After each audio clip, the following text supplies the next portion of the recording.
আসসালামু আলাইকুম, সবাই কেমন আছেন? আশা করি সবাই ভালো আছেন। আলহামদুলিল্লাহ আমিও ভালো আছি।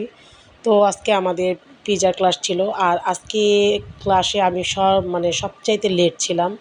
তো ১ম এ কোনো ভিডিওই আমি করতে পারিনি। তো যাই হোক, এই পিজ্জাটা আমাদের শেফ আমাদেরকে দেখিয়ে তৈরি করেছে। এখানে সকল প্রকার আ উপকরণ দেওয়া ছিল। আর তার সাথে, সাথে আমাদেরকে শিখিয়েছিল বার্গার বান। আচ্ছা, বার্গার বানের ক্লাস আমি এর আগেও একবার করেছিলাম। পারফেক্টলি বান কীভাবে বানাতে হয় আমি আগের ভিডিওতে সব কিছুই বলে দিয়েছি। তাই রেসিপি ফলো করে অবশ্যই বাসায় ট্রাই করবেন কীভাবে বার্গার বান বানাতে হয়। তাহলে বাচ্চাদেরকে টিফিনে যেকোনো সময় যেকোনো টাইমে দিতে পারবেন।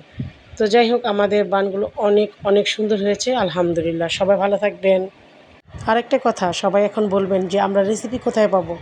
যদি আপনারা এরকম রেসিপি পেতে চান তাহলে অবশ্যই আমাদের শেফের কাছে ক্লাস করতে হবে।